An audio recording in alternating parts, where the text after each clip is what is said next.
शांति 19 जून 1970 अव्यक्त बाप दादा के अव्यक्त महावाक्य सार है त्रिमूर्ति लाइट्स का साक्षात्कार। ब्राह्मणों को त्रिमूर्ति शिववंशी कहते हो ना। त्रिमूर्ति बाप के बच्चे स्वयं भी त्रिमूर्ति हैं, बाप भी त्रिमूर्ति है। जैसे बाप त्रिमूर्ति है वैसे आप भी त्रिमूर्ति हो। 3 प्रकार की लाइट्स साक्षात्कार की आती हैं। वह मालूम है कौन सी हैं? जो ब्राह्मणों के 3 प्रकार की लाइट्स साक्षात्कार होते रहते हैं। आप लोगों से लाइट का साक्षात्कार होता मालूम पड़ता है। त्रिमूर्ति वंशी त्रिमूर्ति बच्चों को 3 प्रकार की लाइट्स का साक्षात्कार होता है। वह कौन सी लाइट्स हैं? एक तो लाइट का साक्षात्कार होता है नैनों से। कहते हैं ना कि नैनों की ज्योति। नैन ऐसे दिखाई पड़ेंगे जैसे नैनों में 2 बड़े बल्ब जल रहे हैं। दूसरी होती है मस्तक की लाइट। तीसरी होती है माथे पर लाइट का क्राउन। अभी यह कोशिश करना है जो तीनों ही लाइट्स का साक्षात्कार हो। कोई भी सामने आए तो उनको यह नैन बल्ब दिखाई पड़े, ज्योति ही ज्योति दिखाई दे। जैसे अंधियारे में सच्चे हीरे चमकते हैं ना, जैसे सर्च लाइट होती है, बहुत फोर्स से और बहुत अच्छी रीति फैलाते हैं। इस रीति से मस्तक के लाइट्स का साक्षात्कार होगा। और माथे पर जो लाइट का क्राउन है वह तो समझते हो, ऐसे त्रिमूर्ति लाइट्स का साक्षात्कार एक एक से होना है। तब कहेंगे यह तो जैसे फरिश्ता हैं। साकार में नैन, मस्तक और माथा के क्राउन के साक्षात्कार स्पष्ट होंगे।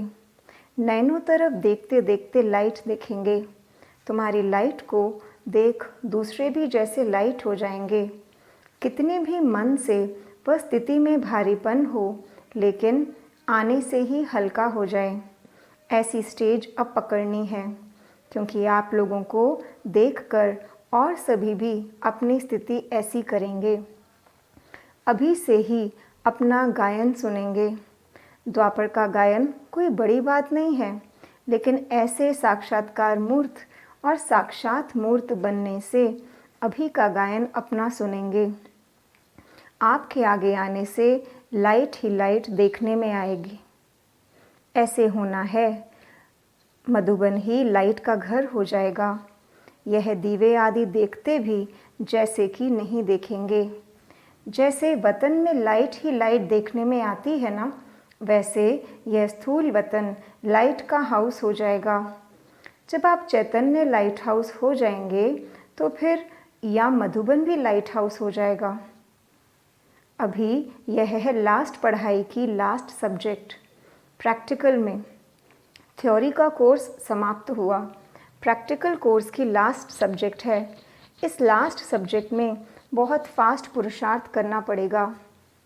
इसी लास्ट सब्जेक्ट का गायन है। बाप दादा से कब विदाई नहीं होती है, माया से विदाई होती है। बाप दादा से तो मिलन होता है।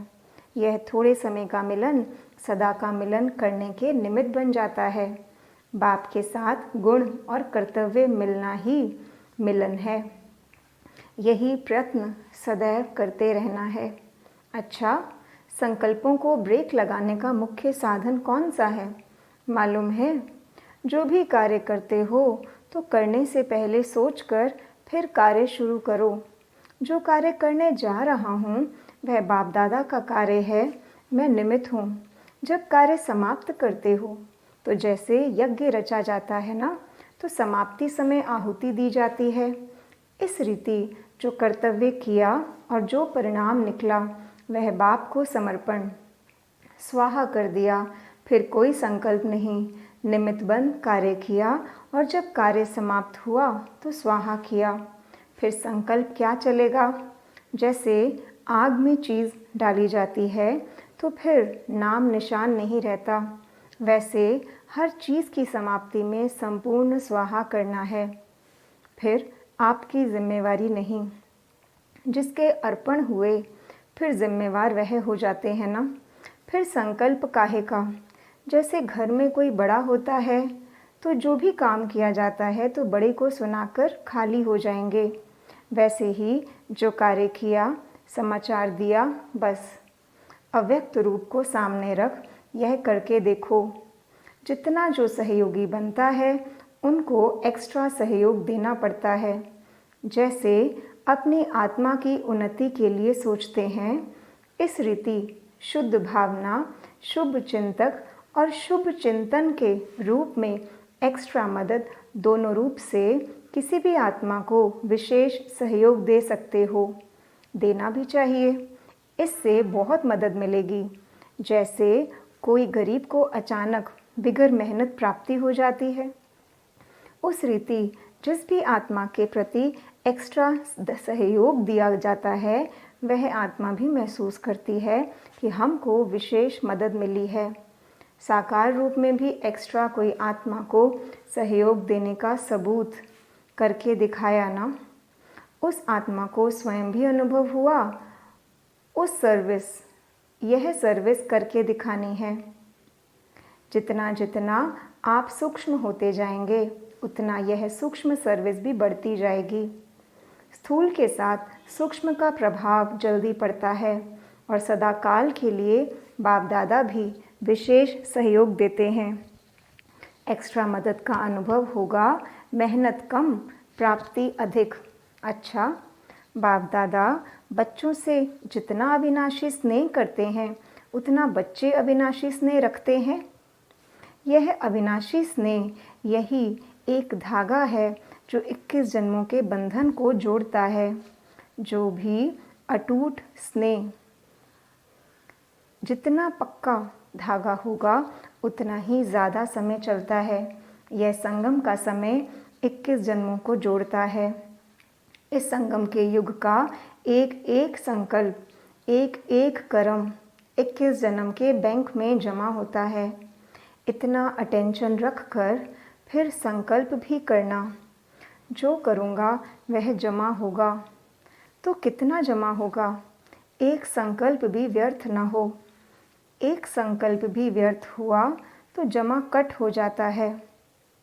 तो जमा जब करना होता है तो एक भी व्यर्थ ना हो। कितना पुरुषार्थ करना है, संकल्प भी व्यर्थ न जाए। समय तो छोड़ो, अब पुरुषार्थ इस सीमा पर पहुंच रहा है जैसे पढ़ाई दिन प्रतिदिन ऊंची होती जाती है। तो यह भी ऐसे है, बड़ी क्लास में पढ़ रहे हो ना। अच्छा, ओम शांति।